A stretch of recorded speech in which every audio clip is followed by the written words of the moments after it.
ለመሆኑ ጠቅላይ ሚኒስትር ዶክተር አብይ ከመጡ በኋላ መቀሌ የመሸጉት ፈርተው ነው አኩርፈው ብዬ ጠየቅኳቸው። አሉ ፈገግ ብለው። ቀረጻውን ሳንጀምር በፊት በድንገት አቶ ጌታቸው ረዳ ደከምከም አላቸውና ትንፋሻቸው ቁርጥ ቁርጥ እያለ እጃቸውን ራሳቸው ላይ ያደረጉ። ደህና ኖት አቶ ጌታቸው? ዝም አሉ። ወደ ጠባቂያቸው አየት አደረግኩ። ዝም ብሎ ተቀምጧል። ውሃ ልስጦት? መቀሌ ደርሼ እንደወረድኩ ስልኬ ጠራ። መኪና ልኬልሻለሁ ይቀበልሻል አሉኝ አቶ ጌታቸው ረዳም። እውነትም ገና አየር ማረፊያውን እያቋረጥኩ ሳለው የተላከው ሹፌር ደወለና መውጫው ላይ ቡኒ መኪና እንደሚገኝ ነገረኝ። ያለቅጥ ፈርቼ ነበረ። የማላውቀው ሰው መኪና ውስጥ እምብዛም የመግባት ልምድ የለኝም። ለመቀሌ እንግዳ ነኝ። ከጠበቅኩት በላይ ጸጥ ያለችና ንጹህ ከተማ ናት። ገና በቅጡ ሳልዘጋጅ አቶ ጌታቸው ረዳ ስልኬ ላይ ደወሉና ደርሻለሁ አሉኝ።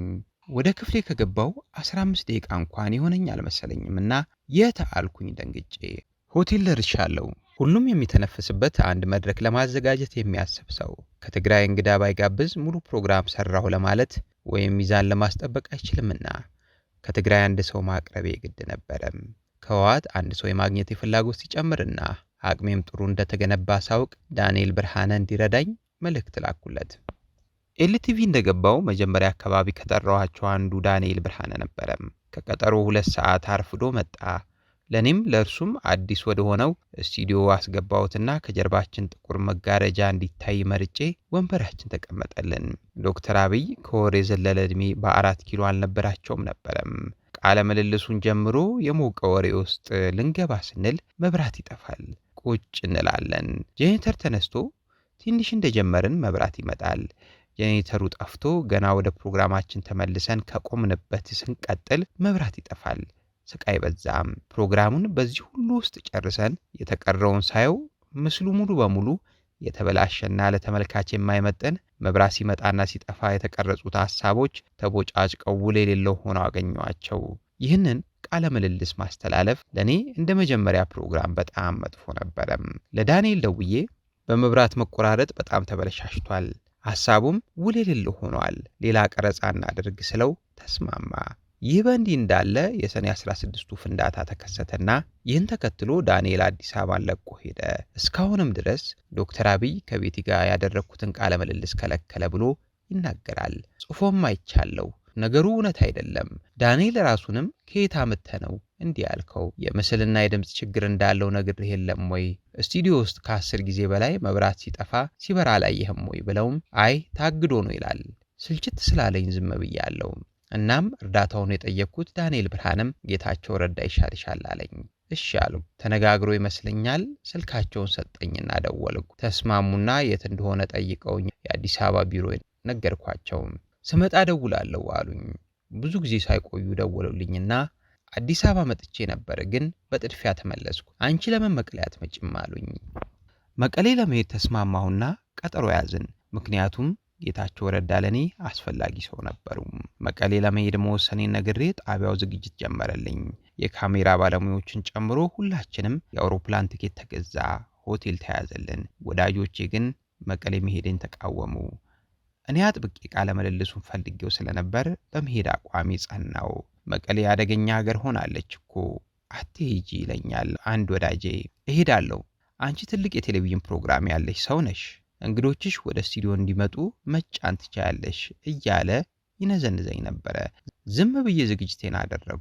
ለመሄድ ሁሉ ነገር አልቆ እያለ ረፋን ላይ የሜቴክ ዋና ሰው የነበሩት ጀነራል ክንፈ ዳኘው በቁጥጥር ስር ውለው አመሻሹ ላይ በሄሊኮፕተር አዲስ አበባ ሲመጡ ከነካቴናቸው በቴሌቪዥን ታዩ። ለኔ መጥፎ ቀን ነበረም።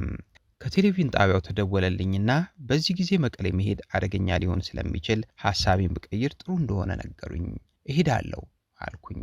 በጠዋት ቡድኑ ከተቻለ ቀድሞኝ እንዲደርስ አስጠንቅቄ ስልኩን ዘጋውና ወደ አቶ ጌታቸው ረዳ ደውዬ ጠዋት እንደምገባና ምናልባት እሳቸው ሐሳባቸውን ቀይረው እንደሆነ ለማረጋገጥ ጠይቃቸው መምጣት ትችያለሽ አሉኝና የሚቀበልሽ ከሌለ የኔ መኪና ይቀበልሻል። እሺም እምቢም አላልኩም። ራቴን በትካዜ በላው። እየገባሁበት ያለው ውሃ እያሰመጠኝ ነው ታውቆኛል። ርቄ እየሄድኩ ነው። ስራ ብቻ፣ ጥያቄ ብቻ፣ ፍልሚያ ብቻ።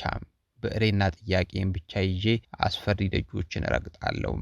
11 ሰዓት ተኩል ቦሌ ማረፊያ ደረስኩ። እየተፈተሽኩ ሳለሁ ፍተሻው ላይ የሚያልፉ ዕቃዎችን ልብ ብዬ አየሁ። የተቆጣጠሩ ማዳበሪያዎች፣ እህል፣ ዘይትና ሌላም። አጠገቤ ነጠላ ራሳቸው ላይ ጣል ያደረጉ እናትን ለምንድን ነው እንዲህ እህል በአውሮፕላን የሚሄደው አልኳቸው። ቋጠሮዎች ስለበዙብኝ። የጠረጠርኩትን ነገሩኝ። መንገድ ስለተዘጋ ነው። ብሽቅ አልኩኝ። በእርግጥ አማራ ክልል ወደ አዲስ አበባ መሄጃ ተዘግቶ ቢሆን ኖሮ ስንት ጩኸት፣ ስንት ዘመቻ ተደርጎ ነበረ። ያለ ትግራይ እኛ አለን ወይ? ያለምንም ግነት አስተከዘኝ።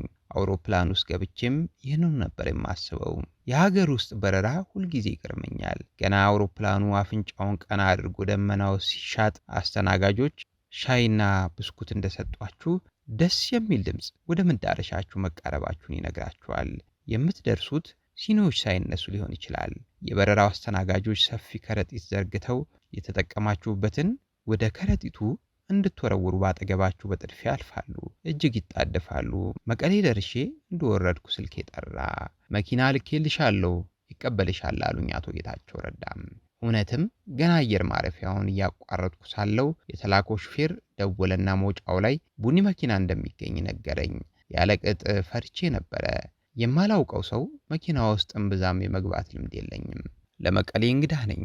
ከጠበቅኩት በላይ ጸጥ ያለችና ንጹህ ከተማ ናት። ቀዝቃዛውን ነፋሻ አየር እየማኩ ፕላኔት ሆቴል ደረስኩ። ዕቃዎቻችንን አውርደን እኔ በእንግዳ መቀበያ ውስጥ ለሰዓታት ቆየው።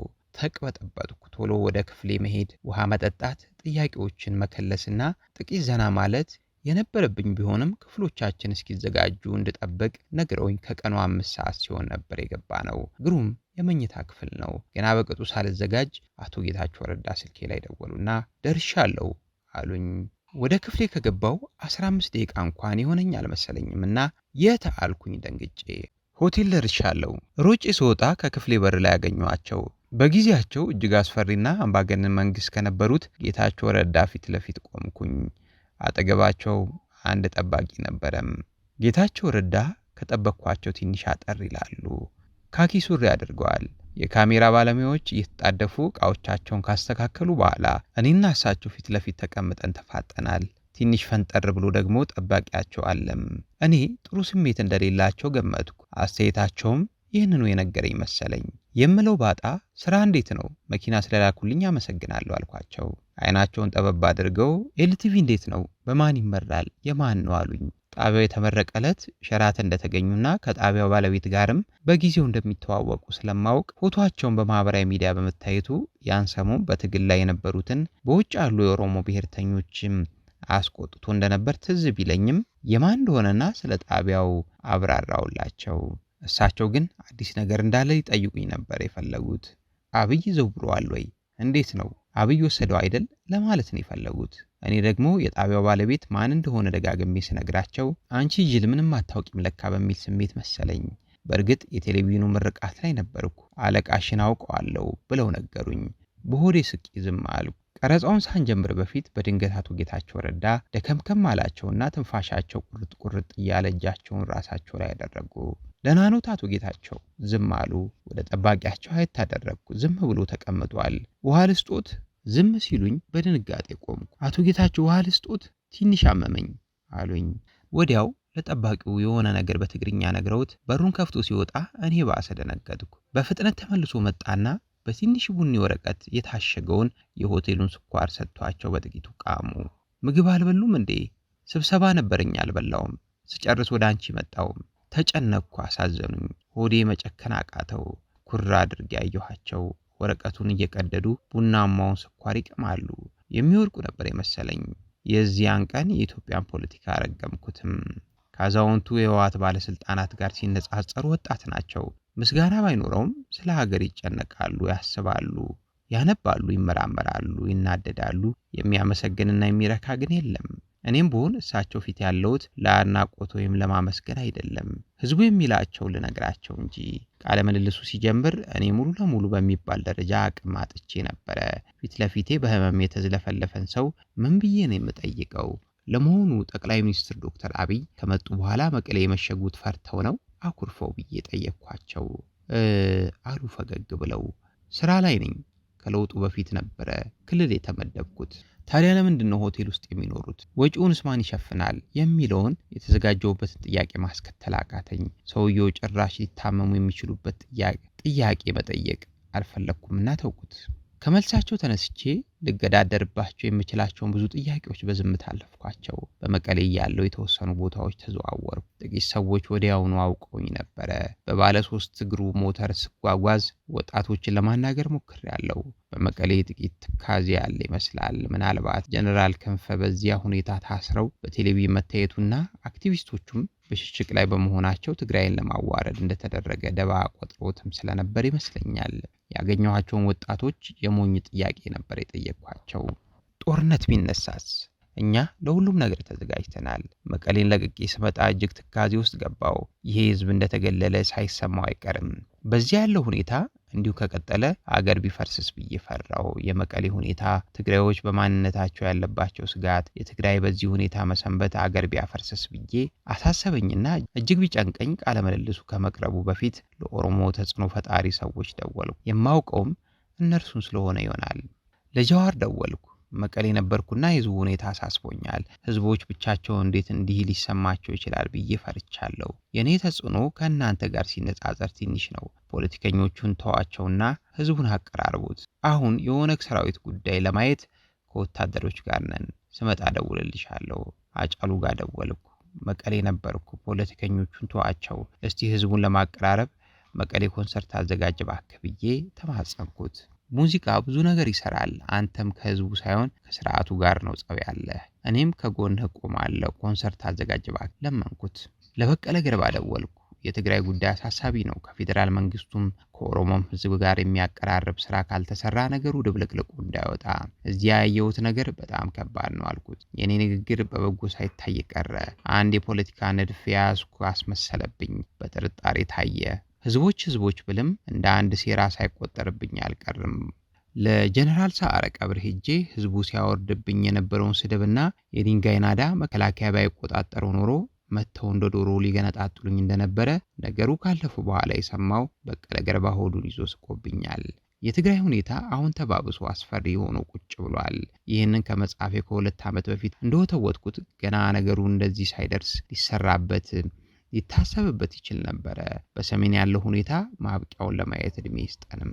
በማግስቱ ማስታወቂያውን ለመስራት ቪዲዮውን ሳየው አንድ ትልቅ ስህተት አስተዋልኩ። ስህተቱ የኔ ነበረም። በአማራ ክልል እናንተ ላይ ጦርነት እየተከፈተ ነውና ምን ልታደርጉ አሰባችሁ የሚል ጥያቄ አቅርቤላቸው ነበረም። የክልሉ መንግስት በትግራይ ላይ በግልጽ ያወጀው ጦርነት የለምና ይህ በጣም መጥፎና ጥሩ አዝማሚያ የማይኖረው ሲሆን አንድም የምጠቅሰው መረጃ በሌለበት የጠየቅኩት አስነዋሪ ጥያቄ ነበረም። በዚህ ስህተቴ የብሮድካስት ባለስልጣንም እኔን ሊታገስ የማይችል በመሆኑ ከነመልሱ ቆርጬ አወጣሁት። እርሳቸው በወቅቱ ተዝናንተው ነበር የመለሱልኝ።